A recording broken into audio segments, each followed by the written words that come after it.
What's up, guys? Welcome back to Bsqrd. That was Killmonger's theme from Black Panther. And if you have seen that movie, you know who that is. If not, spoilers ahead because I am going to be talking about it. Which, if you haven't seen it, I'd be surprised because I'm getting to this a little later in the game. So you should probably go and do that. But hopefully, once you do, you come back and listen, and it'll be a good episode. So, yeah, I recently went and saw Black Panther, and I loved it.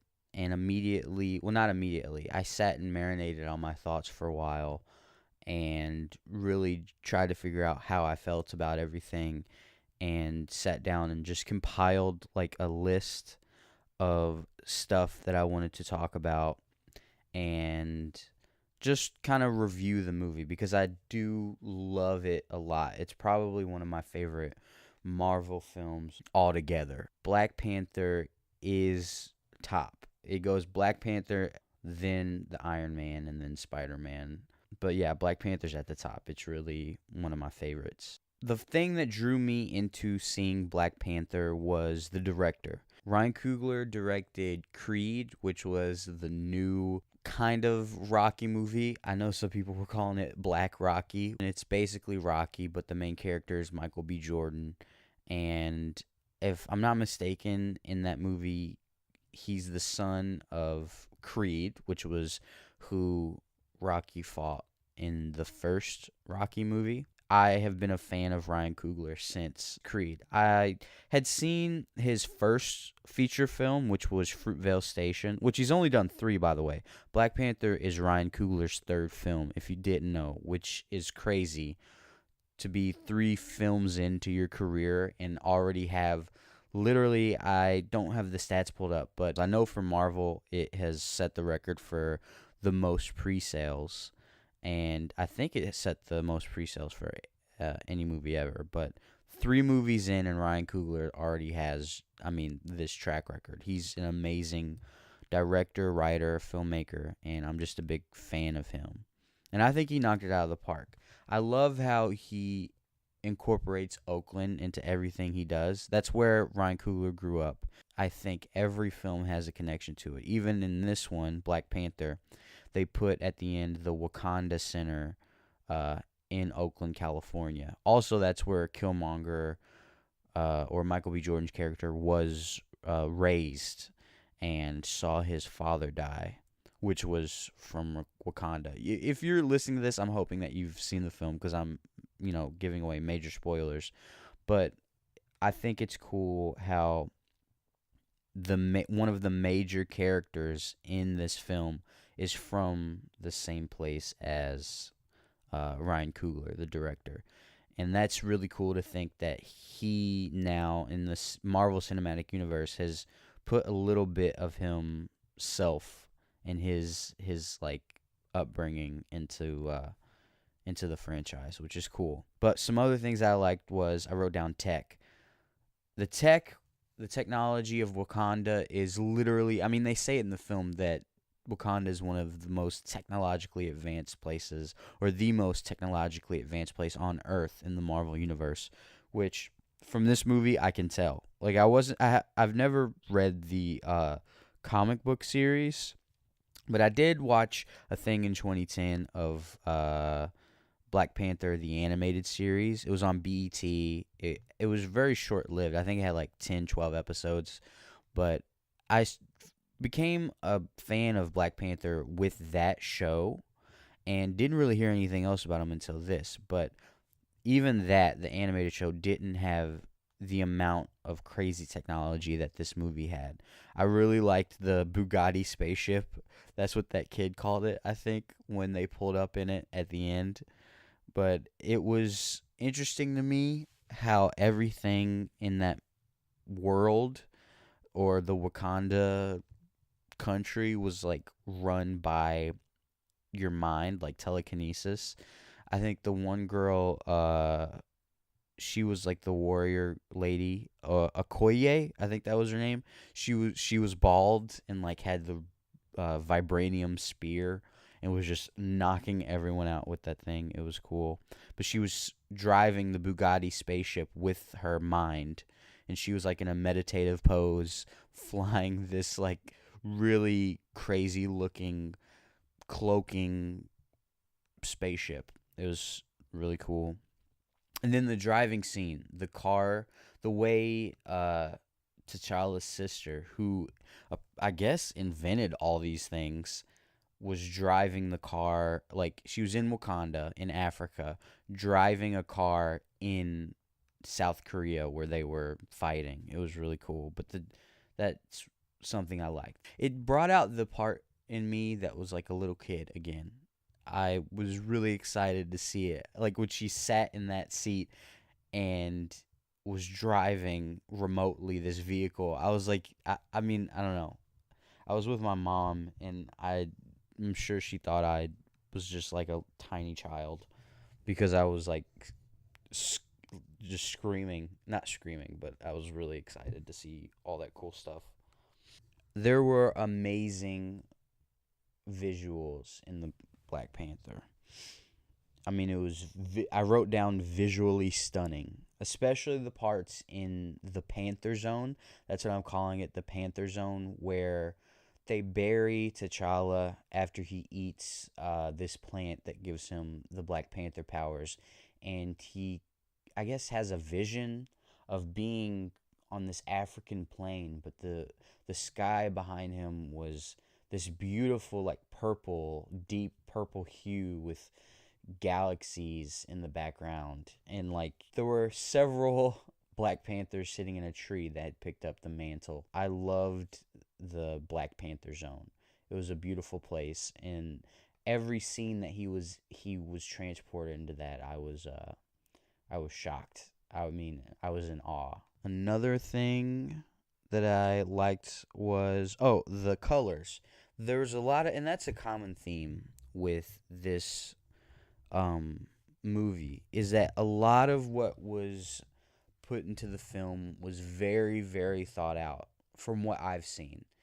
I was watching a video with Ryan Coogler, and he was going over a scene and just pointing out some of the things that they had worked on, and colors were coming up in this scene. T'Challa, Nakia, and Okoye were tracking down a villain, and Ryan was talking about the clothes that they were wearing.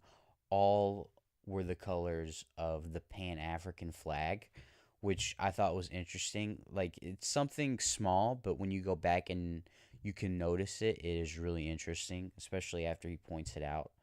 And it was just a lot of stuff like that that I appreciated when I, especially going back and seeing it.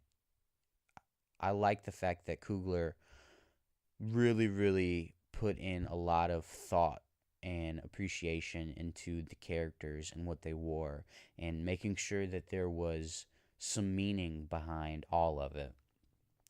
Other things that they did that were interesting was each there were 5 tribes in Wakanda in the movie, and I found out in the comics, and each of them had a distinct color, and you could tell them apart from each other, and each was noticeably distinguished from the others. There were 5 tribes, and I found on the fandom wiki that there is the Panther tribe, the hyena, lion, crocodile, and gorilla tribe. And in the movie, which is interesting, they changed it. They changed the names of the tribes to tribes from, apparently in the comics they were called cults. Maybe they didn't want to have that negative thing, but originally they're supposed to be the Panther cult, hyena cult, lion cult, crocodile cult, and gorilla cult. But in the movies, they were just called the Panther tribe, border tribe, mining tribe, merchant, river. So you get it. Each tribe had a distinct style in their clothing, and I just thought that was interesting, especially towards the end when they had this epic battle scene. Uh, you could tell each tribe apart, and they pretty much, at least the ones that were in that fight scene, had parts dedicated to seeing how they, worked. I mean, you had the white gorilla tribe. They were up in the mountains, and they each had they had a scene dedicated to how they lived or their personalities. There were different moments throughout the film that made each of the tribes have something recognizable. So that way when you saw them later, you would notice. Like the gorilla tribe, I guess, had moments where they kind of had a chant or like a war cry that they did because they had so much attention in the film to give each tribe a scene. Later, when the gorilla tribe, I guess, showed up at the final battle, we knew that they were there. We knew exactly what that sound was. It wasn't foreign or it wasn't confusing. Another cool thing was one of the I think it was the border tribe at the end, they had like these cloaks on, right? Which kind of looked like these colorful like quilts. But when they held the quilts up, they created these shields, which were legitimate like shields. They turned into like holographic shields. It was really cool. Just stuff like that. I mean, I don't know. It was really interesting and fun to see. And I can tell from, just seeing the director, Ryan, and all these different interviews talking about the film, how invested he was to make every intricate detail very, very thought out and specific. And I don't know. I really, really appreciate it. Appreciate the thought that was put into it. Another thing that I enjoyed, or a character I enjoyed, was Killmonger. I appreciated the fact that the villain had a lot of depth. A lot of times in these movies, like superhero movies, you don't see a lot of that, and it made me feel something. When I saw Killmonger's story, it, affected me, and it made me empathize with the villain. A lot of times in these, especially the Avengers movies, you don't really empathize with the villain other than like Loki. At certain points, I was rooting for Killmonger. I mean, until he, wanted to go out and basically start World War III. But before that, I was like, yeah, sure, he should be king. I mean, they did screw his dad over, and it was real messed up. Like, I was on Killmonger's side for a lot of his story up until the end, which is surprising and made me fall into the movie a lot more. I was more invested in the film because the villain was so thought out. And his theme, oh my god, I played it at the beginning of this. Killmonger's theme was one of the coolest things. You heard it even before you saw him. If you heard it, you would be like, "Oh, here he comes!" Like it was very menacing. The music when he came on, and with that and the performance of Michael B. Jordan, I mean, man, he just killed it. Michael B. Jordan killed it. And those fight scenes where he had all the scars on it, the scarification, which again, another thing that was well thought out. The scarification is, I guess, something that some African tribes do. And I didn't notice that until I saw someone say that in a video, which I didn't put two and two together. But it makes sense because he, I guess, was so... I mean, growing up, he wanted to go back there, I guess, to Wakanda and appreciated the culture so much and revered it that he just started doing that, I guess, when he was racking up kills in the military. But yeah, he was just in that fight scene. He was so just tough, and like he threw T'Challa off of the waterfall and down the cliff. I don't know. It was so scary almost. Like it was intimidating to see Michael B. Jordan just swole like that, beating the Black Panther up. I like the fact that Michael B. Jordan is in every Ryan Coogler movie. So far, he's been in every feature film that Ryan Coogler has made, and I'm not mad at that. I like the fact that he brings them in for all these different things. Like, you keep your friends close. Another thing that I loved about this movie was the scoring. I found out that the person who composed the movie, his name is Ludwig Göransson. Göransson. There's like an umlaut. Is that what you call it? The O with the two dots. I don't know how to pronounce it. Forgive me if I'm pronouncing it wrong, but Ludwig Göransson is his name. And literally, I've said this a million times, but the Killmonger theme was my favorite theme of the whole movie. And his scoring, not only with the different characters, because he even had one for the warrior woman. I think her name was, it was Okoye. I wrote the names down. Okoye, the bald, like, warrior lady. She even had a specific theme.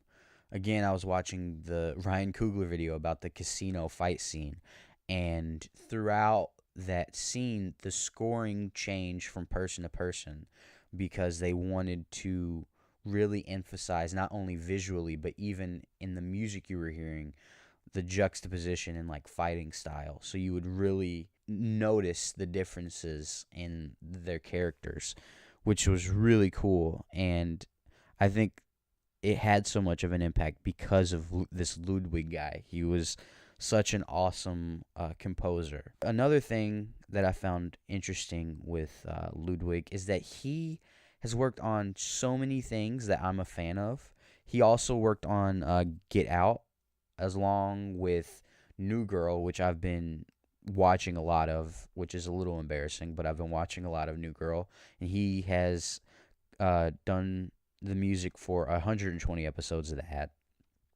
He's composed music for one episode of Atlanta, which I'm planning on. If you've made it this far into the podcast, I'm assuming you kind of like what I do. I'm going to be doing a series on Atlanta, which is Donald Glover's TV series. I'm going to be doing that hopefully every week, just reviewing the episodes, and I'm going to have a episode coming out just reviewing season 1 of Atlanta as a whole, so stay tuned for that. But this Ludwig guy did the music for an episode of Atlanta, and then Community, which is another thing with Donald Glover in it. He did 110 episodes of that. And then a lot of Childish Gambino videos, again, Donald Glover. And I was just really surprised when I went to his IMDb page and saw all those credits for stuff that I enjoy. That's probably one of my favorite things about movies and composers, really, is that you can, if you like the music in one film and you look up the composer, you'll find that he also, or that composer also, does a lot of music for a lot of other films that you enjoy. I'm the exact same way with John Williams. I remember when I found out that John Williams did the theme for Jurassic Park. I went through and saw that he did the music for all these other famous films that I loved the music in, like Star Wars, Indiana Jones, all these different things. And it seems like when you only get that with these composers. I don't know what it is, but if you connect with their music, you can kind of connect that with other movies that you like that they've done. It's an interesting thing if you don't really look that up. But next time you see a movie and the music really strikes you as interesting, you should look up the composer, because you might be surprised at how many other things they've done that you appreciate. The next thing I wanted to talk about, what did I write down? Oh, things that I didn't like. So I didn't like T'Challa.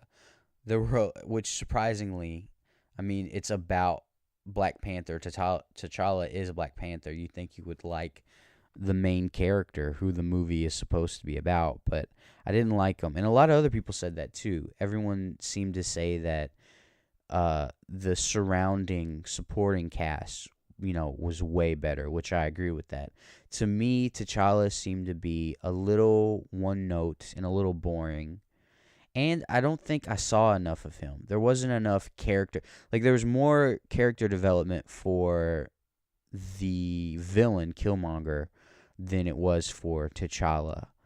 And at first I thought that he was boring just because I had seen him in other movies, and in those, like, I think he was in Captain America Winter Soldier, or Captain America versus. It was the Captain America movie where he fought all the other characters, and Spider Man showed up.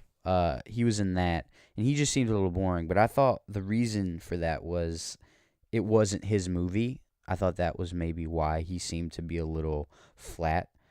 But I was surprised to see that it was pretty much the same thing in Black Panther. I think, and I don't know if this is true, this is just not a conspiracy, but I heard someone say that Coogler didn't want Chadwick Boseman for T'Challa.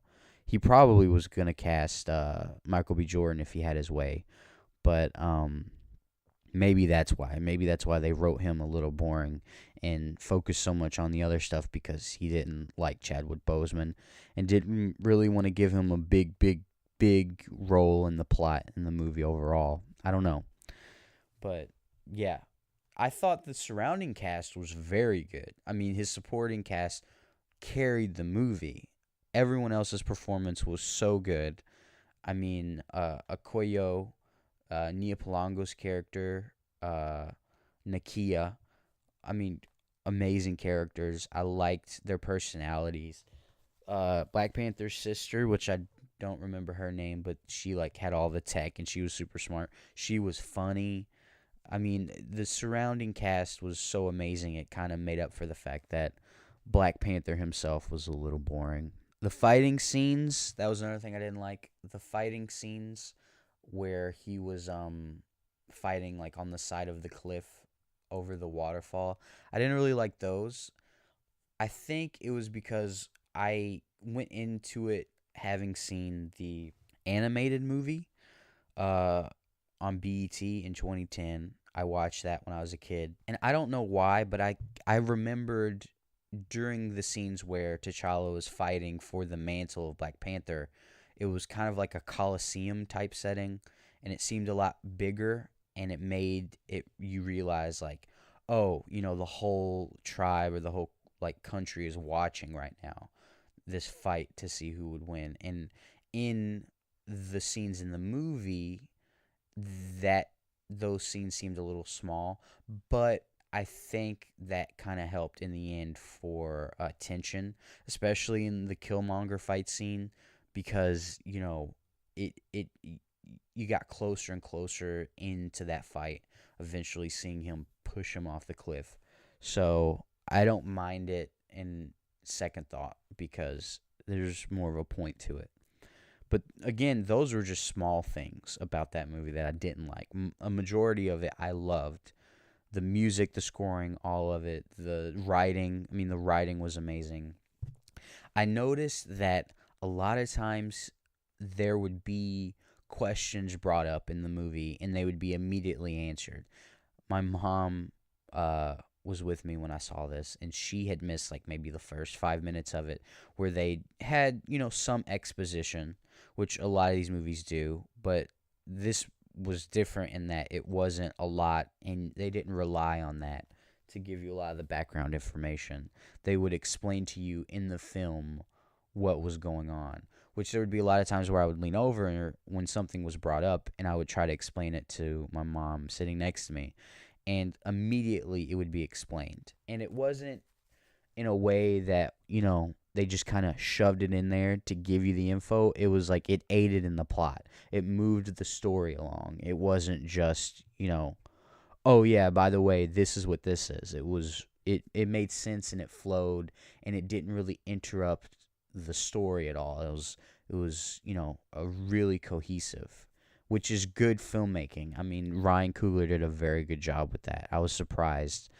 Not really surprised because I know Coogler is such a great director, but it's in a Marvel movie. I was surprised to see that because for some reason they're a little lazy when it comes to the storytelling.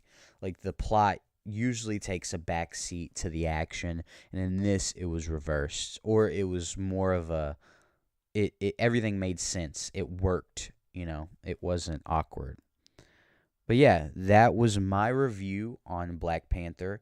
If you haven't seen it, definitely go see it. See it again. Enjoy it. It was, at the end of the day, it was a fun movie to see, even if you don't notice all the intricate, nerdy details like I did or look them up. But yeah, overall, good movie. I would say if I had to rate it, I don't really rate movies, but it was. I don't want to give it a 10 out of 10, but because but it's high up there. Maybe an 8 or a 9 out of 10. 8.5 out of 10. Great movie. Ryan Coogler knocked it out of the park. I'm really excited to see more from him and more from Wakanda in the Black Panther universe. Thank you for listening to Bsqrd. Please like and subscribe, share this, and yeah, keep watching movies.